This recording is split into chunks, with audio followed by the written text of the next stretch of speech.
제가 마곡이 어딘지를 사실 몰랐습니다. 처음에 마곡계라 그러는데 어디 있지? 근데 알고 봤더니 제 가까운 데가 외갓집이에요. 외발산동이.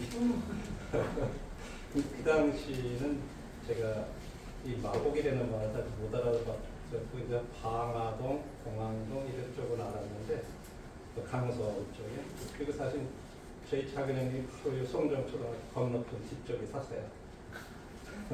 가까운 데 있었는데 마곡을 처음 이렇게 알았습니다.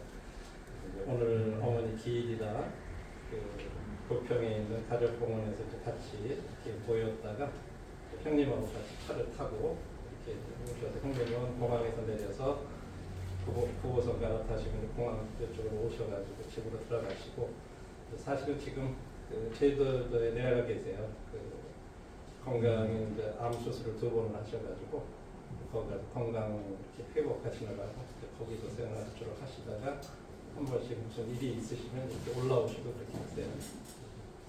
오늘 같이 오늘 오랜만에 가족들 모임이 있고 끝나고 이쪽으로 같이 왔습니다.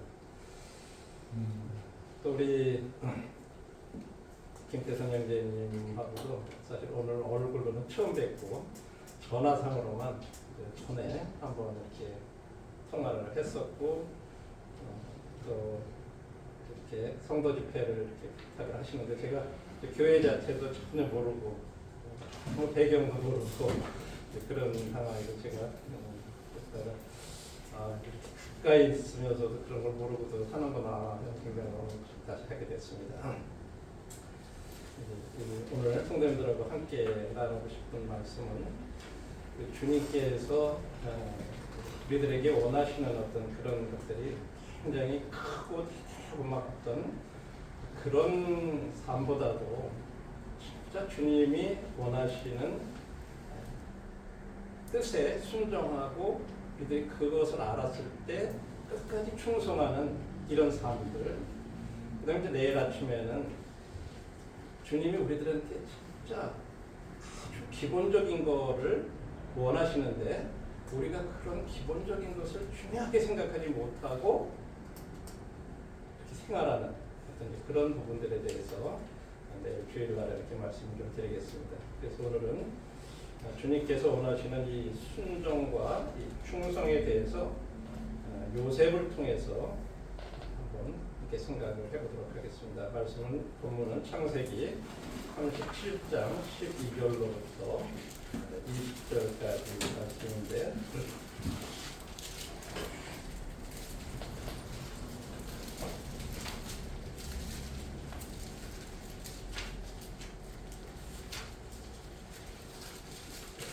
읽겠습니다. 그의 형들이 세겜에 가서 아버지의 양떼를 칠 때에 이스라엘이 요셉에게 이르되 네 형들이 세겜에서 양을 치지 아니하느냐 너를 그들에게로 보내리라.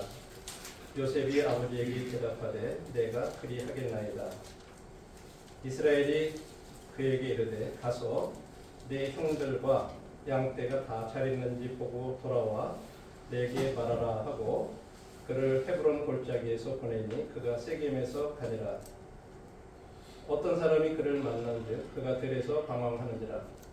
그 사람이 그에게 물어 이르되 네가 무엇을 찾느냐.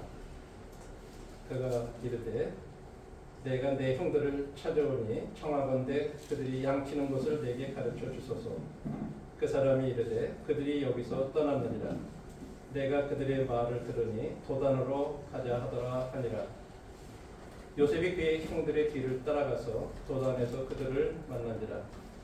요셉이 그들에게 가까이 오기 전에 그들이 요셉을 멀리서 보고 죽이기를 꾀하여 서로 이르되 꿈꾸는 자가 오는도다. 자, 그를 죽여 한 구덩이에 던지고 우리가 말하기를 악한 짐승이 그를 잡아먹었다 하자. 그의 꿈이 어떻게 되는지를 우리가 볼 것이니라 하는지라. 말씀에 대한 것들을 좀 같이 생각해 볼 때, 요셉이 이제 아버지 야곱이 형들이 지금 세겜에서 양들을 치고 있으니까 좀 한번 가서 잘 지내는지 알아보라고 이렇게 했을 때, 요셉이 한 답이 30절 13절에 보면 내가 그리하겠나이다 이렇게, 영어 표현은 here I am이라고 하는 표현으로 이렇게 했는데, 제가 여기 있습니다 그런 표현인데, 이 표현은 이사야서에 보면 내가 누구를 보낼고 할 때 이사야가 내가 여기 있나이다 하는 표현하고 똑같은 표현이에요. 내가 준비되어 있습니다, 내가 기꺼이 그렇게 하겠습니다 하는 그런 표현이죠. 그리고 그가 있었던 지역이 지금 야곱이 머물러 있었던 지역이 이제 헤브론이나 하는 지역이고요. 그 다음에 심부름을 보내는 지역이 세겜이라는 지역이에요.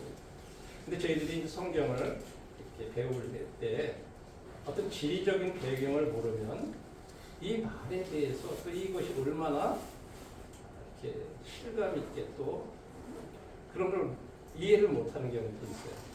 그래서 그런 것들을 조금 더 염두에 두고 이 지리적인 것을 이렇게 보면, 여기 지도에 보시면 이 헤브론이라고 하는 것은 이 사해 옆쪽으로 이렇게 해서 사해 중간 밑에 쪽으로 있어요. 그리고 그 중간에 올라오다 보면 이 베델이라는 데가 있고, 거기에서 한참 위쪽으로 많이 올라오면 이 사마리아 지역에 세김이라는 지역이 있습니다. 우리가 이렇게 보기에는 지도상으로 참 가까워 보이잖아요. 그렇죠? 그리고 사실은 이 지역은요, 이 산악 지역이에요. 산악 지역. 산으로다가 쭉 연결돼서 여기는 이 족장들의 대로라고 보통 이렇게 얘기를 하는데, 왜냐하면 야곱, 아브라함들이 이렇게 쭉 내려갈 때 보면 이 길을 통해서 이렇게 내려가요. 길이 그렇게 돼 있어요. 이스라엘에 가보신 분들은. 그래서 한번 이제 이 지도가 요셉이 그 형들을 찾아갔던 그런 길을 보여주는데, 이 헤브론에서 세겜까지가 길이가 대충 거리가 얼마냐면 60마일이라 그러면 우리나라로 한 96km 정도 되는, 한 100km 정도 돼요. 지금이야 100km 같으면 고속버스 100km로 다 달리면 막 1시간 가지만요, 그 당시로서는요, 저렇게 갈 때는 보통들을 걸어가거나 아니면 짐승 낙이라든지 어떤 걸 타고 가야 되잖아요.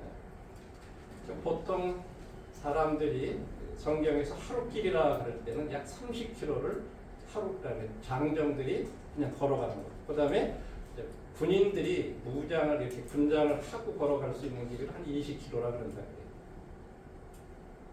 그럼 적어도 진짜로 이 혼자서 이렇게 가더라도 3, 4일을 가야 되는 굉장히 먼 길이잖아요. 그렇죠? 거기를 갔다 오라고 하는 그런, 그래서 자, 이 얘기를 한번 그림으로다 한번 머리에 그려보세요. 자, 아까 헤브론 산지에 이렇게 머물던 야곱이 이제 아까 아들들이 양을 치고 있는 세겜으로 이렇게 사랑하고 아끼던 아들이잖아요. 요셉 저렇게 채색옷도 입히고, 그래서 형들이 미워하고 그랬었잖아요. 그래가지고 형들한테 가서 좀 갔다 와라 그랬을 때 아까 말한 대로 요셉이 그리하겠나이다, 내가 여기 있나이다 하면서 기꺼이 순종해서 이렇게 가는 거죠. 그래서 혼자서 그 길을 떠났던 거예요. 사실 아까 말한 대로 한 100km 되는 데를 여러분 한번 생각해 보세요. 혼자서 가는데 그 길이 산악을 통해 가지고 가는 길이에요. 가다 보면 여러 가지 위험을 만날 수 있는 소지도 있고 그런 거죠. 굉장히 외로울 수도 있고 그런 먼 거리를 이렇게 가는데, 사실 야곱이 있었던 헤브론은 또 어떤 지역이냐면 거기에 그 이스라엘의 조상들이 다 묻혀 있는 아브라함과 사라 이 부부들도 거기 묻혀 있고요. 그 다음에 이삭과 리브가도 거기 묻혀 있어요. 아니, 아브라함과 사라, 이삭과 리브가, 그다음에 야곱과 레아. 라헬은 여기 없었어요. 라헬은 지금 여기 오다가 베델 근처에서 죽어요. 그래서 라헬의 무덤은 따로 있어요. 에브라시라고 하는 베들레헴 길에 있다고 창세기 35장에 보면 그렇게 나옵니다. 여기는 이스라엘 백성들이요 성지로 여기는 제2의 예루살렘으로 여기는 그런 지역이에요. 지금도 거기서 가보면요, 거기에 원래는 이 막벨라 굴이라고 하는 곳을 아브라함이 이제 돈을 이렇게 샀던 곳인데 거기에 이제 무덤을 썼던 거죠. 근데 지금은 거기 이슬람 사원이 이렇게 세워져 있어요. 이슬람 쪽에서도 아브라함을 자기들의 조상이라고 죄송합니다. 그렇게 여겨요. 그래가지고 저렇게 이슬람이 거기를 지배를 해가지고 지금 가면 이제 이슬람 사원이 있어가지고 재미난데, 그런데 저쪽을 지금 팔레스타인 통치했던 지역인데 이스라엘이 저쪽을 점령을 해가지고는 자기네들의 이 조상들의 묘가 있다 그래가지고 이 군인들이 무장하고 지금도 가면 이렇게 딱 저기를 지키고 있어요, 저 지역. 그래서 들어갈 때 저 안에 이 묘를 보러 들어가려면 이제 아브라함의 묘, 사라 묘 이런 걸 보러 들어가는 그쪽에는 유대인들이 들어가는 문이 따로 있고 이 아랍인들이 들어가는 문이 딱 갈라져 있어요. 왜냐면 거기서 가끔 가다가 테러가 발생하고 막 이래가지고 저희들이 저기 들어가려고 다 뭐죠? 검열하고 이렇게 하고 들어가야 돼요. 굉장히 까다롭게. 그 안에 들어가보면 처럼 자기 조상들의 묘라고 해가지고 야곱과 레아 묘도 있고 이삭과 리브가의 묘도 있고 다 그런 지역이에요. 굉장히 이쪽은 이스라엘 사람들이 지금도 자기 조상들을 아브라함과 이삭과 야곱을 이렇게 조상들로 모시는 그런 곳이라 성지처럼 여기고 학생들이 계속 거기를 와요. 유치원 학생들부터 데리고 와가지고 계속 그런 교육을 시켜요. 이제 그런 지역이에요. 그런데 세겜이라는 지역은 어느 지역이냐면 여러분들이 아시는 대로 야곱이 형 에서한테 속이고서 여기 도망가잖아요. 갑단 아람으로. 그랬다 거기에서 가나안으로 이렇게 다시 오랜만에 돌아올 때 있잖아요. 이 세겜에서 외동딸 야곱이 하나밖에 없는 딸 디나가 거기서 이제 성폭행을 당하죠. 거기 하모리아 그 땅 출장 세겜이 강간을 강제 폐기해가지고 그래가지고 거기에서 어떻게 이 레이하고 시므온 이 두 아들들이 이 사람들이 제안을 하는 거예요. 할례를 받으면 우리가 서로 여기서 좋지 않냐 그래가지고 같이 살자. 그러니까 그러라고 할례를 받으면 그렇게 하겠다 해놓고 3일째 된 날을 다 죽여버려 남자들. 그래서 이 지역은요 굉장히 어떻게 보면 그 지역 사람들 그 지역에 간다고 하는 것은 야곱에게 있어서는요 어떤 보복을 당할 수도 있고 그런 위험한 지역이에요 사실. 그러니까 이 야곱은 굉장히 걱정을 한 거예요. 자기 아들들이 그런 지역을 가야 돼. 거기 가서 이제 이 세겜에서 이제 양들을 먹이는 지역이니까 그래서 지금 그 아들에게 요셉한테 가가지고 형들 잘 있는데 한번 보고 와라. 이렇게 한 거죠. 그래서 요셉이 지금 거기까지 세겜까지 그 먼 길을 찾아갔어요. 근데 가보니까 형들이 없어요. 분명히 세겜에 가서 양을 친다고 그랬으면 양떼가 몇 마리 같으면 뭐 안 보이겠지만 많은 양떼를 데리고 많은 형들이 이렇게 많은 양을 데리고 갔기 때문에 그 지역에 가서 웬만하면 찾을 수 있는데 없는 거예요 형들. 그럼 어떻게 생각할 수 있을까요? 여기까지 먼 길 왔는데 형들도 못 만나고 그리고 아버지한테 돌아갈 수 있잖아요. 그렇죠? 가가지고 갔는데 형들이 없었어요. 그리고 올 수도 있어요. 그죠? 근데 요셉은 그렇게 안 하죠. 이렇게 막 헤매는 걸 보고 어떤 사람이 누구 찾냐 그러니까 사실은 우리 형들이 이렇게 이것에 와서 양을 치고 계신데 어디 계신지 잘 모르겠다고 혹시 알겠냐 내가 무슨 얘기 들었는데 저 도단이라는 데로 간다고 그랬더라. 이런 얘기 들은 거예요. 그래서 계속해서 도단까지 간 거죠. 아까 우리 지도에 본 것처럼 세겜까지 우리가 갔어요. 갔는데 형들이 없어요. 근데 또 알아보니까 거기서 더 북쪽으로 갔는데 이 거리가 또 거의 하루길 22km 정도 떨어진 거예요. 도단까지. 원래 도단이라는 말은 두 우물이라고 하는 그런 뜻이 있고, 여러분들이 열왕기하를 읽어보면 이 이스라엘하고 이 아람이 이렇게 싸움을 할 때 아람 왕이 어떤 계획을 세우고 언제 어떻게 성공하겠다 그러면 이 귀신같이 상대 왕에서 이스라엘이 그걸 막 아는 거예요. 그래서 도대체 우리 중에 첩자가 있어서 그러냐 어쩌냐 막 그랬을 때 거기 한 사람이 이스라엘에는 엘리사라고 하는 선지자가 있는데 왕이 침실에서 얘기하는 것까지 다 아는 사람. 그래가지고 이 베나단 이 아람왕 베나닷이 군대를 보내가지고 엘리사를 체포하러 이렇게 와서 포위했던 그런 지역이에요. 역사적으로.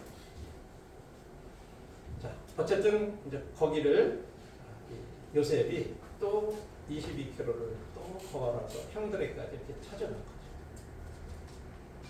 그런데 멀리서 이렇게 벌써 오니까 형들이 딱 채색 옷을 입었으니까 딱 알아본 거예요. 그래서 야, 저기 요셉이 오는구나.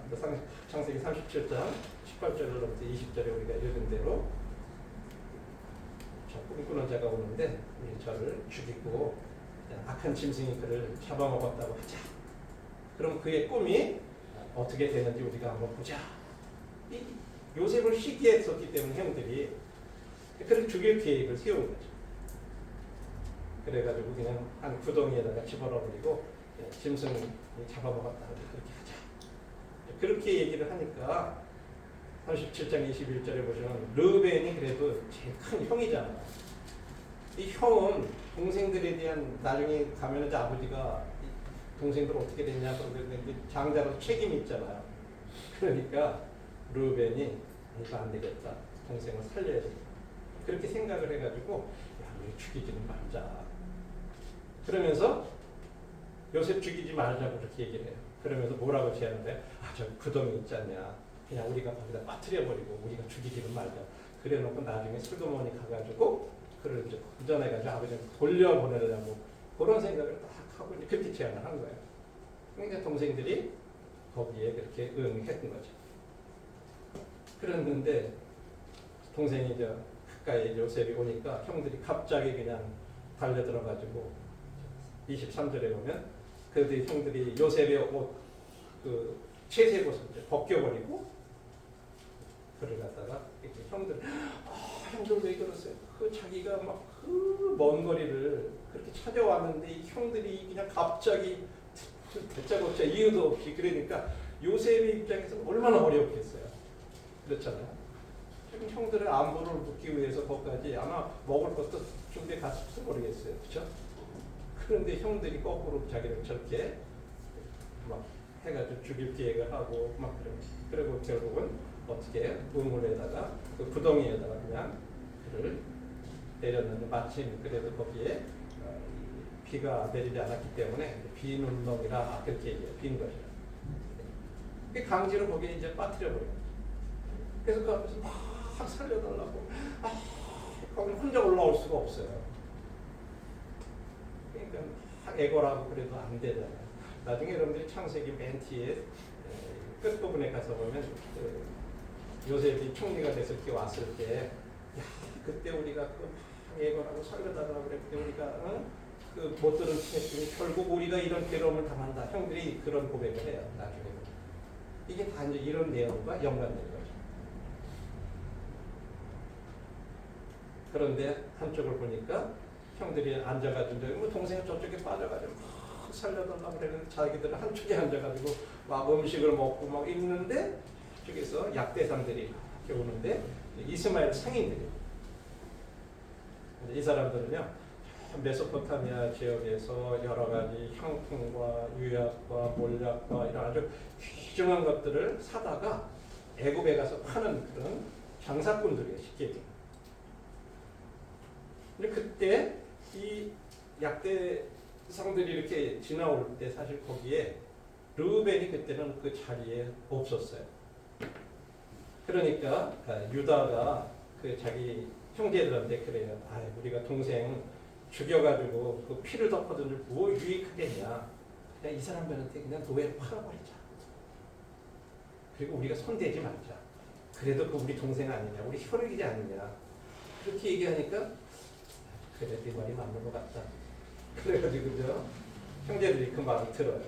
그래서 이 사람들한테 팔기 위해서 이제 요셉을 다시 끌어올리죠. 아, 요셉은 살았구나 했는데 웬건 자기 기대하고 전혀 다르게 그냥 하는 거예요. 노예로다가. 근데 돈을 많이 파는 것도 아니고 그 당시에 노예감이잖아요. 네. 은 20냥인가 이렇게 받고는 그냥 팔아먹죠. 근데 르우벤이 이제 이미 벌써 르우벤이 돌아왔을 때는 이 노예로다가 해가지고 이미 끌려간 상태예요. 와보니까 동생이 없는. 그러니까 어떻게 해요? 굉장히 야, 이제 내가 이렇게 가면 내가 앞으로 아버지한테 가가지고 내가 어떻게 하지? 뭐라고 네 동생에 대해서 얘기를 하지? 그러면서 그가 슬퍼하면서 옷을 찢었다. 그렇게 말씀하고 있어요. 자세히 39절 읽었지 않았지만 37장 30절에 보면 그렇게. 그리고 이제 이 요셉은 이스마엘 상인들에 의해서 이유도 모르고 갑자기 상인들이야 뭐 이런 거 저런 거 따질 거 없죠. 자기 돈 줬으니까. 이 사람들은 데리고 가면요 노예 시장에 가가지고 팔아가지고 또 여기서도 이득을 남길 수 있는 거예요. 이거 아주 뭐 청년이고 뭐 심세고 이거 가면 돈벌이 좀 되겠다 해가지고 그리고 도망가지 못하게 해서 뻥뻥 묶는 거죠. 그리고 그 태워가겠어요? 계속 걸려서 아마 어떻게 생각됐을까요? 요셉이 끌려가면서 아버지 신부로 와가지고 통지로 왔는데 형들이 나를 또 이렇게까지 해서 나를 팔아버리고 도대체 하나님이 계시면 이럴 수가 있습니까? 아마 여러 가지 생각이 들어요. 아버지는 나 지금 어떻게 생각하실까? 여러 가지 생각을 하면서 아마 끌려갔을 거예요. 애국까지 이렇게 이 도단으로부터 먼 거리를 끌려갑니다. 이게 이제 해안길에 따라가지고 이렇게 끌려가는 거예요. 저 먼 거리를 애국까지 노예로서 묶여가지고 굉장히 힘들게 갔을 거예요. 그래서 애국에 도착해가지고 요셉은 노예 시장으로 끌려가요. 나는 노예가 아니라고. 우리 아버지는 그런 분이 아니야.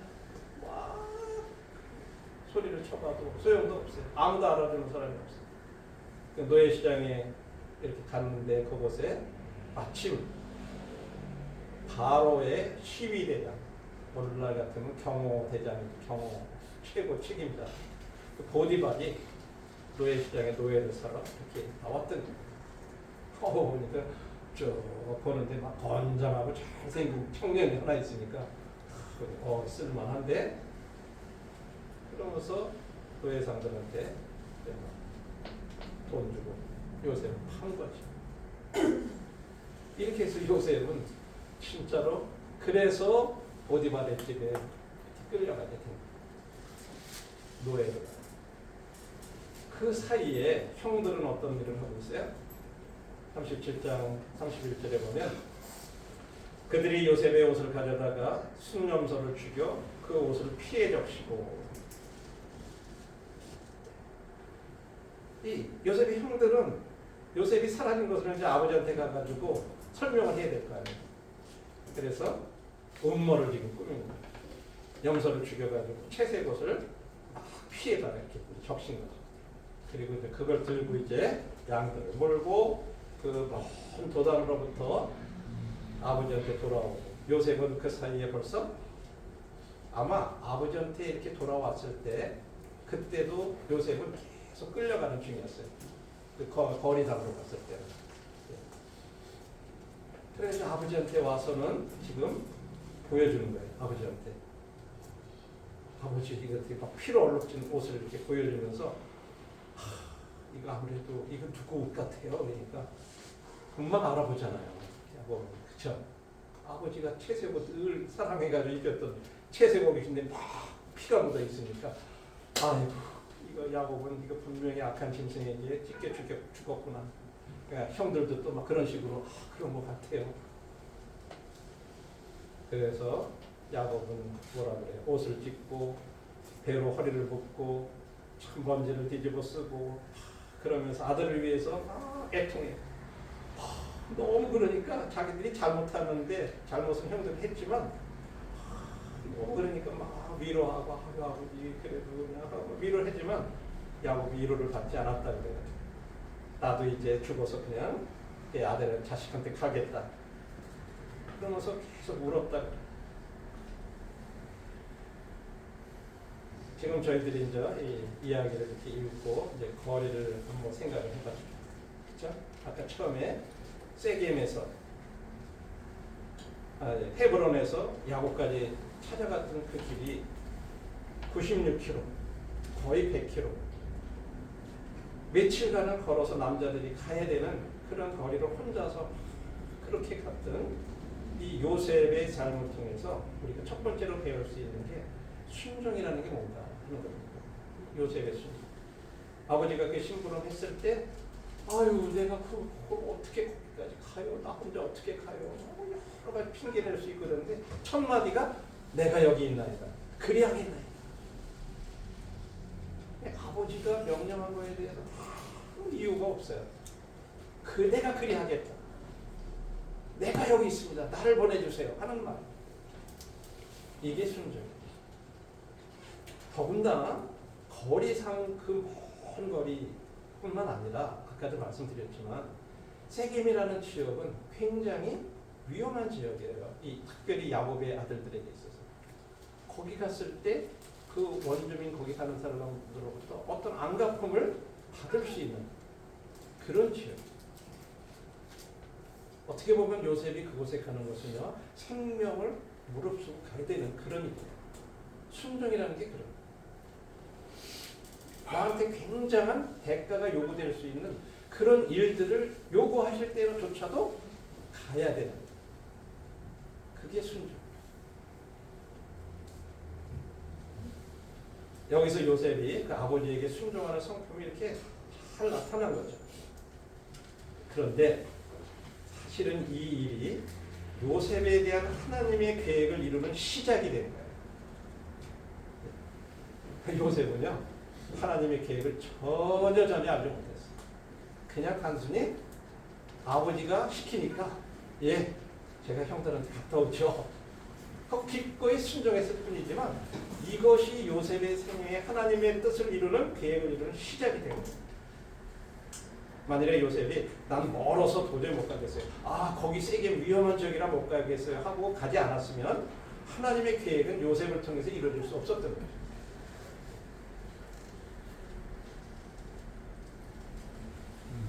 두 번째로 세겜에서 도단까지 간 거냐? 우리가 여기서 무엇을 볼 수 있냐면 아까도 말씀드렸지만 세겜에서 22km를 더 가야 되는 지역. 지치고 피곤하고 그냥 아버지한테 갖다 주고 형들이 없어요. 그렇게 얘기해도 될 일이에요. 그런데 그는 끝까지 아버지가 부탁하시는 그 말을 이행하기 위해 순종하기 위해서 더 갔다고 하는 것은 충성을 말합니다. 책임감. 그냥 돌아올 수도 있어요. 거기서 끝날 수도 있어요. 끝까지 거기까지 가는 그것이 이제 충성됨을 보여주는 거예요.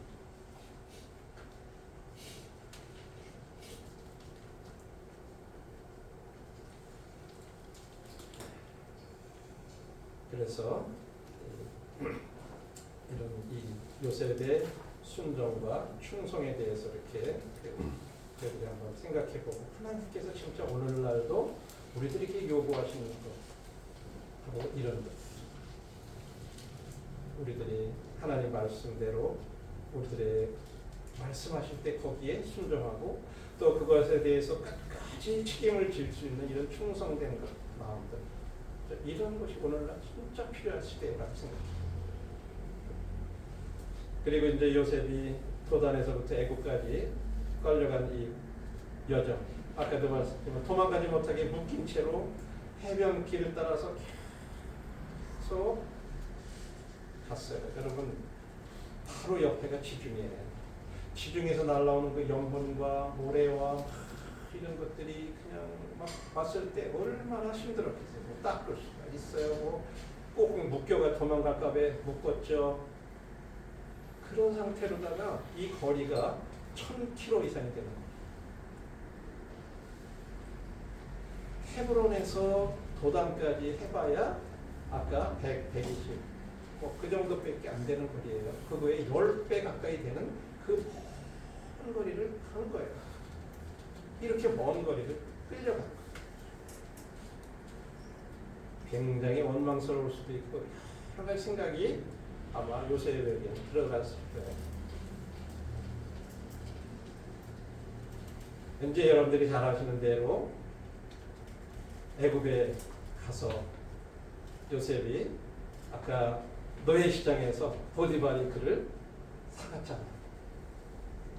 가정에 가서 보니까 아주 성실하게 일을 잘하니까 어떻게 되죠?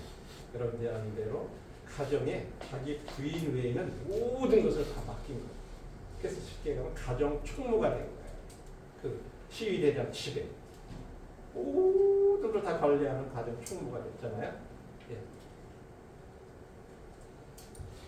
그리고 아시는 대로 이제 또 이 보디발의 아내가 동침하자 그랬을 때 하나님 앞에서 약한 일을 내가 할 수 없다.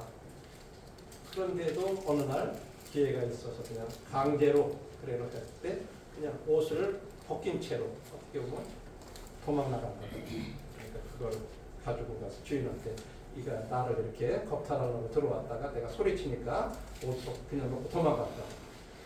세상에 이거 어떻게 요즘 말에 뭐라 그래야 돼? 뭐 빼박이라든가 요즘 어린이 그런 걸 빼도 박도 못한다는 말인데 그죠? 왜 증거를 딱 가지고서 이거 말하고 이렇게 나를 해서 내가 이 소리쳤더니 놓고 도망갔다 그러니까 남편이 얼마나 화가 났겠어요. 이런 내가 그렇게 신임해가지고 내 가정의 모든 일을 맡겼는데 네가 이런 나쁜 일을 해? 그러니까 당장 어떻게 해? 아주 죄수들 중에 진짜 중죄수인들 이 왕에게 반역하거나 막 그런 사람들만 갇히는 그런 감옥에 집어넣어버립니다. 근데 거기에서도 말씀해 보면 어때요? 저가 하나님과 함께하며 하나님께서 또 그 감옥에서 전옥에게 은혜를 입게 하셨다. 간수장 같겠죠. 감옥에 책을 우두머리고 보니까 이게 죄수라고 오긴 왔는데 너무 성실하게 잘하니까 이 감옥에서 또 자유롭게 막 다니면서 그 안에 일을 또 다 돌보게 하는 거예요. 그러다가 거기 왕 떡관원과 술관원이 왕한테 밉보여가지고 거기 들어왔다가 꿈 꾸잖아요. 그래서 그 꿈을 이제 해석을 해줘서 그래서 한 사람은 풀려나서 다시 복직을 하고 한 사람은 죽고 꿈대로. 근데 이 복직한 사람이 2년 동안 까맣게 잊어버렸어요. 당신이 나중에 그렇게 나가거든 나를 기억해달라고 요셉이 그런 얘기를 했는데 2년 동안 깜깜 무소식해 아무 소식도 없었어요.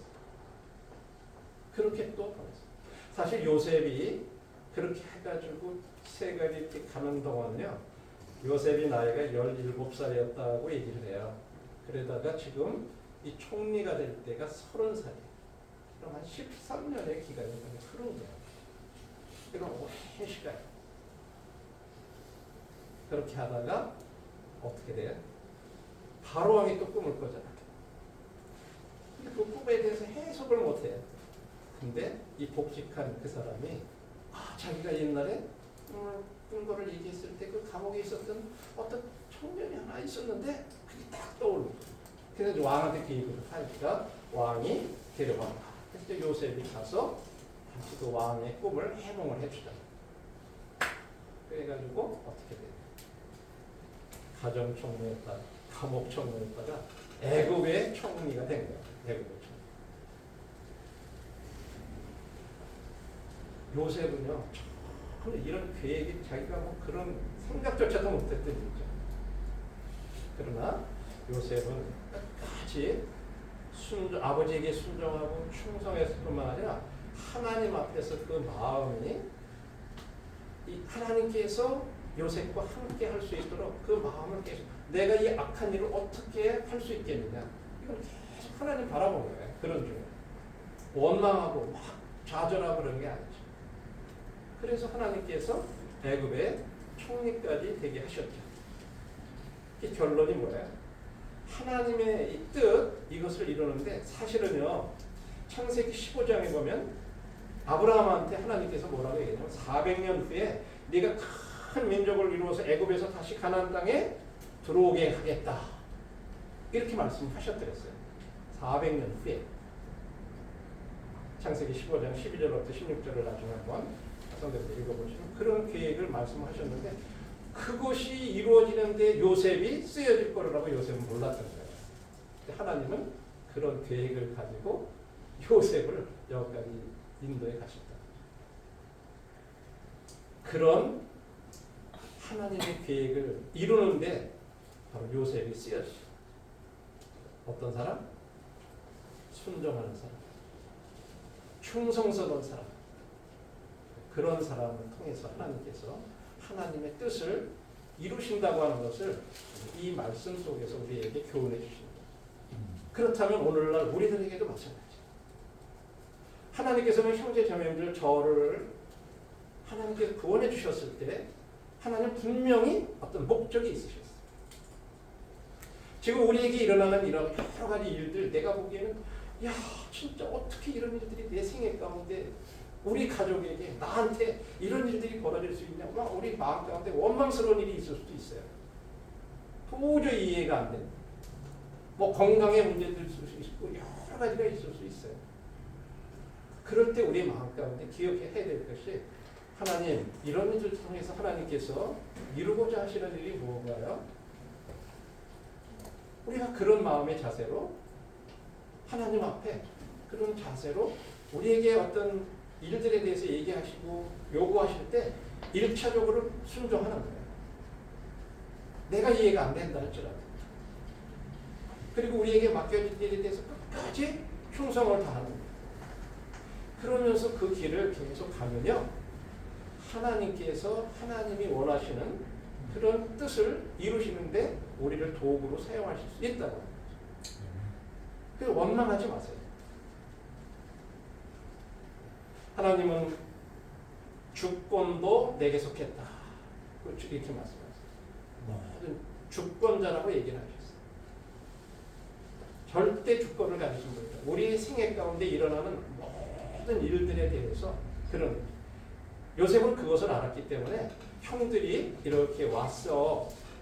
막 이제 나중에 자기가 총리가 됐을 때 형들이 양식 구하러 왔을 때 어때요? 다 알아봤잖아요. 근데 형들은 감히 그게 요셉이라고는 왜냐면 저 벌써 거기에 총리가 돼가지고 의리하게 옷을 입고 막 이러니까 아예 요셉이라고 하는 것은 아마 얼굴을 자세히 보면 그렇게 벌써 그렇게 쳐다볼 생각도 못했기 때문에 알아도 못 봤어요. 그래가지고 이제 우여곡절 끝에 어떻게 돼?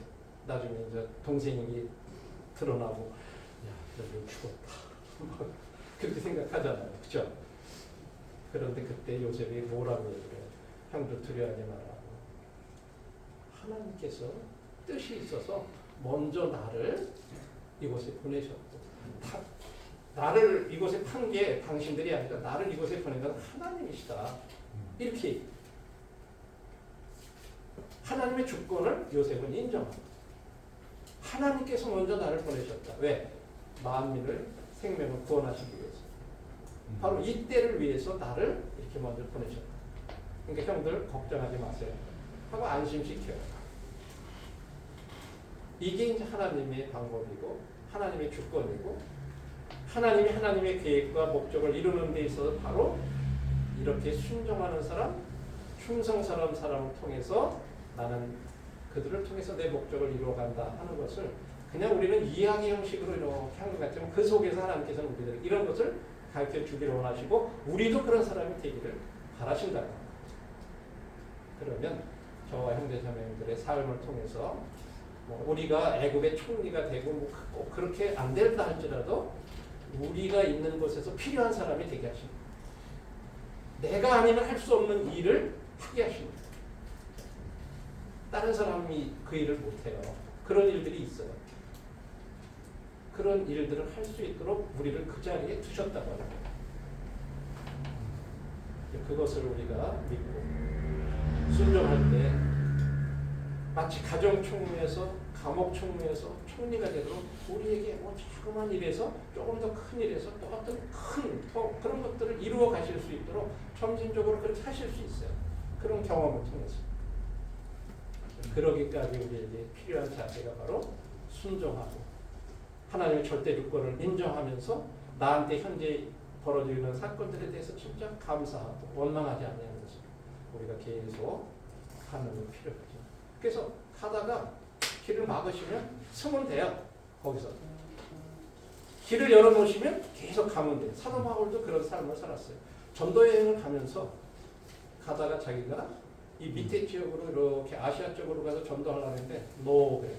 그래서 2차 전쟁 때 계속 가다가 또 저쪽 위쪽으로 흑해 쪽으로 올라가서 비드니아, 본도 이쪽으로 가려고 하니까 또 거기 또 사도행전 17장에 보면 성령이 허락하지 않으죠. 그러면 어떻게 돼요? 밑에도 못 가게 되고 위로도 못 가게 하니까 계속 직진하는 거예요.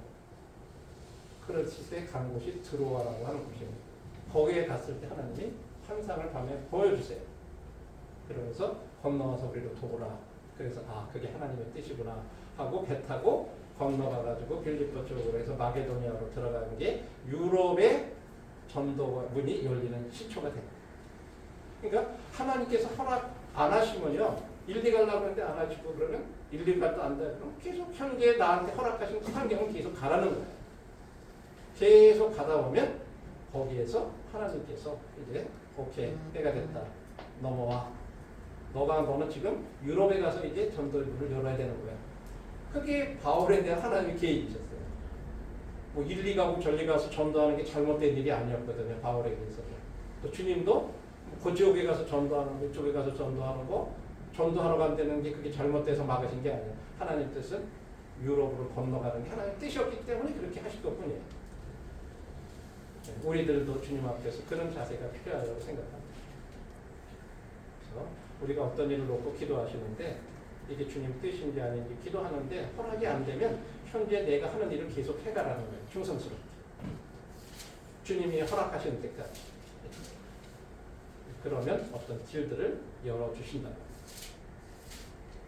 대장님들께서 함께 오늘 이런 요셉의 순종과 충성을 통해서 우리도 그런 마음으로 이렇게 주님을 섬겨가시면 주님께서 우리들 통해서 놀라운 일을 이루실 수 있다는 그런 소원을 함께 마음 가운데 두시고 섬겨가시면 좋을 것 같습니다.